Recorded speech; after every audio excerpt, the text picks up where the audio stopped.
ma'am, mensahe natin ma'am sa ating kababayan at bilang paalala na rin po ma'am, gaano po ba kahalaga na sumunod at makinig po tayo sa mga abiso sa mga otoridad po. Kagaya na lang po ng pagpapatupad po sa evacuation and lalo na po sa mga danger zone areas po. Opo.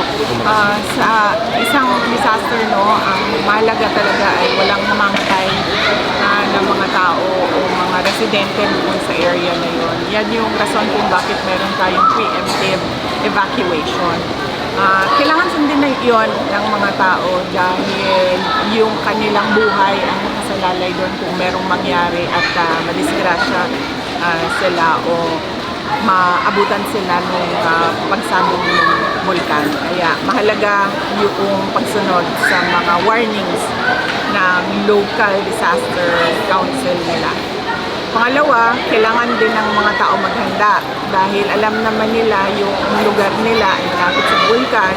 So kapag pina-evacuate sila, dapat handa sila na mag-evacuate at handa yung mga kailangan nilang dalhin sa pag-evacuate. Pangatlo, kung sila ay naabutan noong disaster o noong aksidente, noong sakuna, doon sa area na yon, kailangan handa pa rin sila. So, meron silang go bag na nandoon yung mga emergency na gamit nila. Ma'am, last po. Gaano po talaga ma'am na patuloy po natin tutukan kung pagpapaiting po ng disaster management. Given na hindi lang po bagyo ang dapat natin paghandaan, kundi maging po ang mga pag-alboruto po ng iba't ibang bulkan, katulad na lang po ng Volcan Laocan.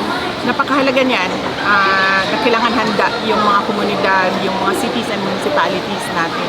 Kaya nga meron tayong automatic appropriation sa ating disaster fund, no, sa mga local disaster fund natin. At hindi mo pwedeng galawin yon. Ibig sabihin, kailangan sa budgeting, automatic talaga yung disaster fund mo. Yun yung nauuna na nilalagyan ng pondo dahil yung ating bansa ay disaster prone. Hindi lang sa bagyo, kasama na ang mga pagbaha, kasama na ang landslide, kasama na ang pagsabog ng bulkan, at hindi lang natural disasters, kasali din ng man-made disasters. No? So, napakahalaga yon na merong, unang-una, merong emergency disaster fund at merong portion doon na quick relief fund, no? So yun yung binibigay kaagad sa mga tao kapag may disaster na, at merong portion doon na for investment sa disaster risk reduction and mitigation. Napakahalaga din nun kasi kailangan yung preparations ng mga komunidad at ng mga cities and municipalities. Next question. Ano yung press club. ano yung pag-usap mo sa mga evacuees, ano yung tulong na binigay mo na hindi ka malilimutan ng mga taga-Negros, lalo na ng mga evacuees? Ngayon, anong dala mo? Hindi ko po sila natanong. Hindi ko po sila natanong, pero simula po noong nakaraang taon, pahiram ako nung list, Jobe, kasi hindi ko ma-memorize yung listahan. Ito, sorry sir ha. Ito sir, kailangan. So nung nakaraang simula nung nag-alboroto ang bulkan, nag-distribute kami ng 25 kilos ng rice to farmers, 6,500 farmers yun. Tapos nag-distribute din kami ng 10 kilos of rice bago natapos yung year 2024. 8,000 relief boxes sa iba't ibang evacuation sites, tapos 5,000 na mga non-food items, no? Ito yung mga sleeping mats, mga mosquito nets. Tapos yung Kalusugan food truck namin, nag-serve sila sa 4,000 evacuees in 2 weeks. Ito yung truck namin na nagluluto ng nagbibigay ng hot meals para sa mga first responders at biktima ng disaster. Medical mission, 1,000 beneficiaries in 3 days. Tapos meron din kaming evacuees na beneficiary ng Magnegosyo Taday program. Ito po yung micro and small medium enterprises na support ng aming opisina. 100,000 face masks. Tapos, nagbigay din kami ng 20,500 ml bottled water and 100,000 face masks ulit. At yung ngayon, sir, ang binigay namin ay tig 25 kilos per family sa Canlaon City, La Carlota, at sa La Castellana.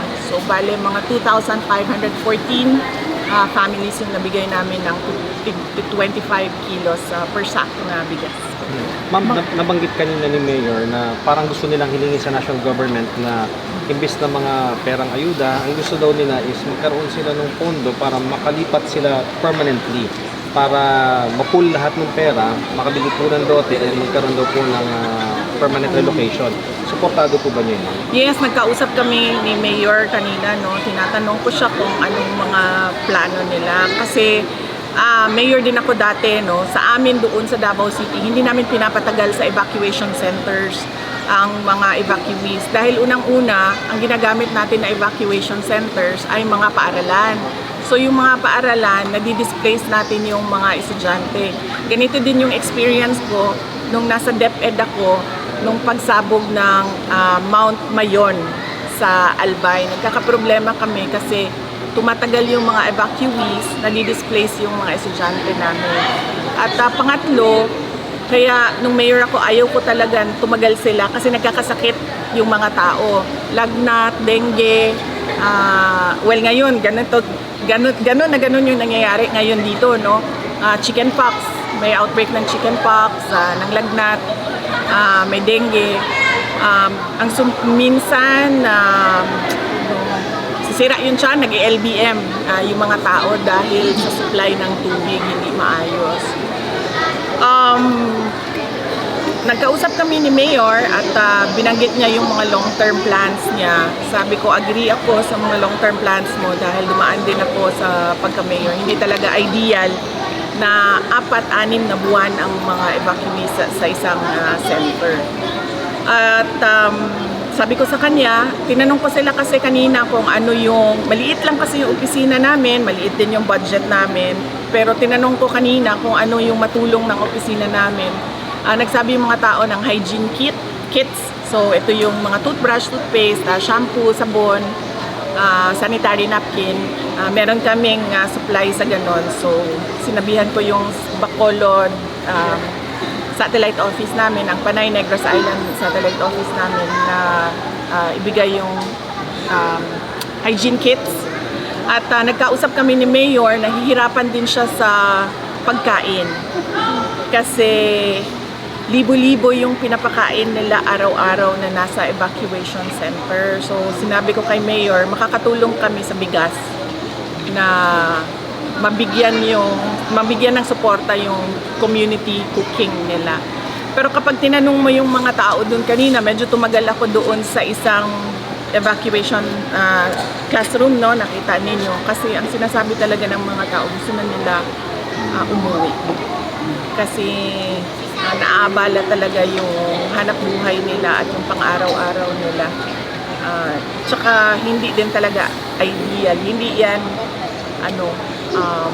ideal na tulugan ng matagal na panahon ang isang classroom.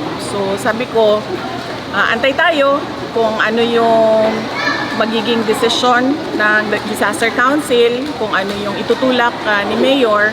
In the meantime, suportahan natin yung community cooking para sa pagkain. Ilang evac, ma'am? ng pagbisita mo dito? Anong pinaka-gist at pinaka-punto ng pagbisita mo dito ngayon sa La Castellana o sa mga Canlaon evacuees? Ito po yung dati pang supposedly schedule namin na pagbisita nung una pang sumabog yung Mount Canlaon. Hindi lang siya nagawa.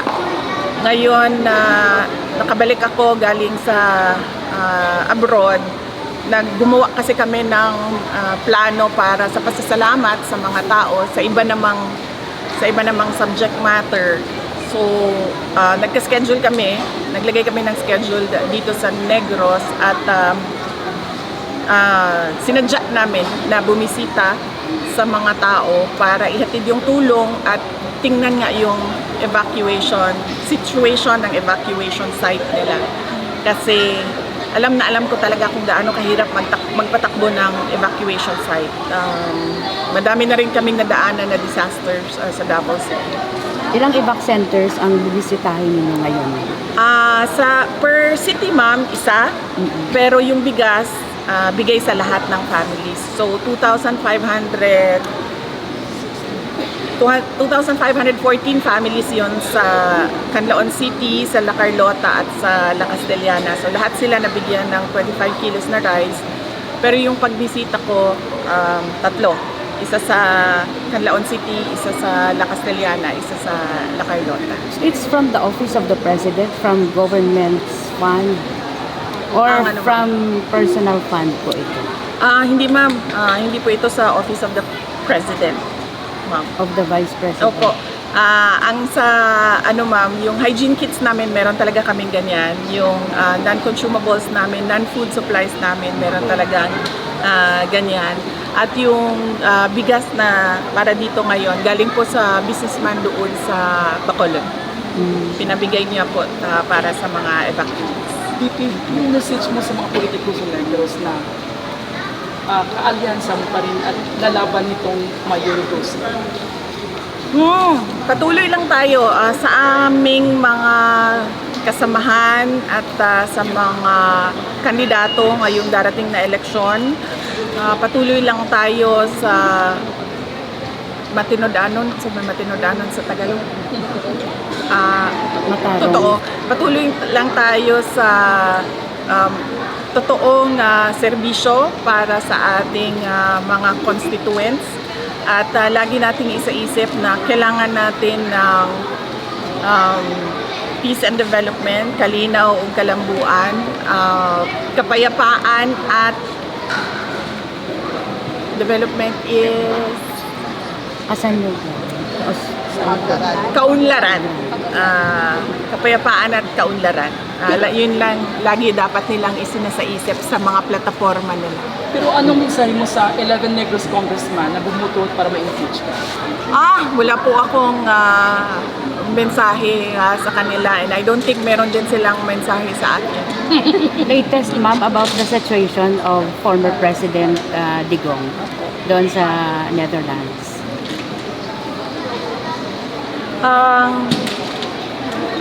Nagkausap kami kahapon, ma'am.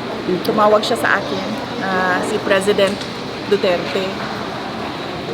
At sinabi niya sa akin na diretsuhin ko na daw yung mga tao na bumoto straight ng PDP laban. Huwag na daw magpaligoy-ligoy pa.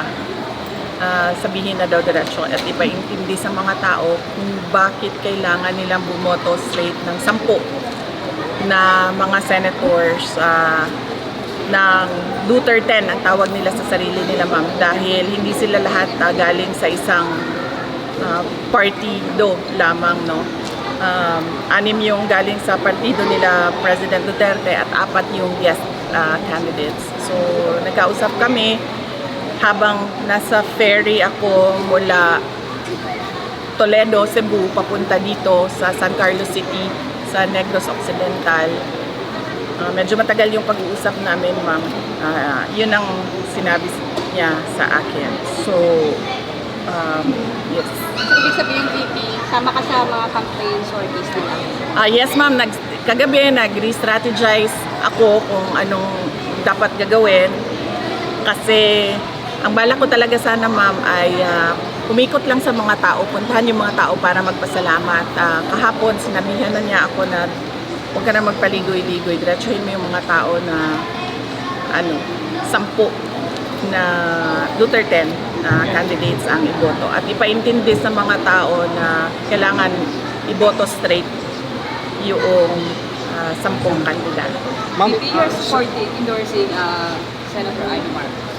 Meron po akong, nakita niyo po yung endorsement video ko kay Amy Marcos at kay Camille Villar. Dahil ito sa matagal na namin na pagkakaibigan at dahil din ito sa sinabi ko nga, pareho naman yung vision ng Duterte at nung dalawa pang kandidato, and that is a peaceful and prosperous Philippines. They have a shared vision. Ma'am, do you think malaking magiging boost nila na chances of winning dito ni na Sen Aimee tsaka ni Camille Villar dahil po sa endorsement nyo? Natanong na yan sa akin, no. Hindi ko talaga alam kung anong maitulong nung endorsement video, no. Lagi akong tinatanong ng mga tao na ano ba daw talaga ang gagawin nila, kung iboboto ba daw talaga nila dahil merong mga video na lumabas, at sinabi ko diretso sa mga tao na may karanasan ako dati, nag-endorso ako, at ngayon nagsasabi yung mga tao na saan nagmahay gani? Nagsisisi ang mga tao sa pagpili nila sa ating presidente. So, ang sinasabi ko lang sa mga tao, nandyan yung dalawa, nandyan si Aimee, nandyan si Camille, mga matitino ito na tao. Si Senator Aimee kilala ko since 2012. Meron akong mga kwento, medyo mahaba yung kwento, konti lang yung oras natin dito kung paano ko nasabi na matino na tao si Camille Villar at si Aimee Marcos. Iniiwan ko na hindi ako namimilit, wala ako namunggos. Nandyan sila nagpepresenta na nagpapili sila karong eleksyon. Iwan na namin yan sa mga tao kung sino yung dalawa nila na iboboto. Ma'am, sabi sa ni 11 at 12. Sabi ni Congressman Isidre, puzzled daw siya na mataas pa rin yung confidence mo, malapit naman na yung impeachment trial nyo. Tapos sinasabi niya, hindi mo naman daw mapaliwanag yung paggamit ng funds. Ano po ang reaksyon niyo sa kanila? Unang-una, ito ba yung sa confidential funds at sa impeachment, hindi naman sa hindi ko siya maipaliwanag. Ang ginagawa ko ay hindi talaga ako nagpapaliwanag, lalong-lalo na sa mga members of the House of Representatives. Dahil, bigyan ko kayo ng example, no? Ang may-ari ng Tingog Party List ay si Martin Romualdez. Sinabi niya yan sa akin noon na siya ang may-ari ng Tingog Party List. At ano ang pwede nating sabihin na mag-substantiate, no, na totoo siya ang may-ari ng Tingog Party List, ay yung first nominee nila ay asawa niya. So ibig sabihin, yung second nominee nila na si Jude Asidre, na gusto niyang sumagot ako sa kanya patungkol sa confidential funds, ay pagmamay-ari ni Martin Romualdez. Kasi second seat siya ng Tingog Party List. So ibig sabihin, pinapasagot nila ako kanino kay Martin Romualdez. So bakit naman ako sasagot sa Tingog Party List? Madami nagtatanong sa akin ngayon, ano bang magagawa namin? Ano bang matulong namin sa eleksyon? Unang-una, pwede nyo siguro matulong talaga, huwag nyo iboto yung Tingog Party List. Kasi ang boto para sa Tingog Party List ay boto para kay Martin Romualdez. Isipin nyo, 3 na yung seats niya sa House of Representatives. Yung distrito niya sa Tacloban, yung 2 upuan niya sa Tingog Party List. Yung upuan ng asawa niya, yung seat ng asawa niya, yung seat ni Asidre. So, hindi dahil hindi ko masagot yung mga tanong nila sa confidential funds, ayaw kong sumagot sa mga pagmamay-ari ni Martin Romualdez. Ang ginawa kasi nila, kasi distrito lang si Martin Romualdez sa Tacloban, diba? So, wala siyang personality na kumuha ng budget para sa buong bansa. Kasi distrito lang yung sa kanya eh. So, ang ginawa niya, gumawa siya ng party list. Ang party list, pwede yan sa buong bansa. Kahit saan. Doon pumapasok yung pondo, yung pera sa party list niya. Ano ang pwede natin sabihin na mag-substantiate niyan? Tingnan natin yung natanggap na pera galing sa mga regional offices papunta doon sa Tingog Party List at magkano yun. So bakit ako sasagot sa tao na unang-una, todo ang paninira niya sa akin, todo ang gastos niya sa paninira sa akin. Pangalawa, ganyan siya kasakim sa pera at sa power. 3 yung upuan niya, 3 yung seats niya sa House of Representatives. Ma'am, in-announce ni DA Secretary na dito sa Visayas, sisimulan daw yung pagbebenta ng 20 pesos per kilo na bigas. Sa Visayas daw po unahin yan. Ano pong reaction ninyo? Yan, di ba yan na yung sinasabi nila noon pa na hindi nila magawa hanggang ngayon dahil hindi nila alam kung paano gawin. At dahil sa totoo lang, nung sinabi yung 20 pesos per kilo na bigas, ay nagsinungaling yung nagsabi. Alam niyang hindi kayanin, pero pinaasa niya ang mga tao na ibibigay yon. One last question. Meron akong pagdududa ha, na magbebenta sila ng 20 pesos per kilo na bigas pero hindi pang tao, pang hayop. Kanang ginatawag nila og ano sa bana siya sa murag lamaw. Maitim. Oo, ganyan.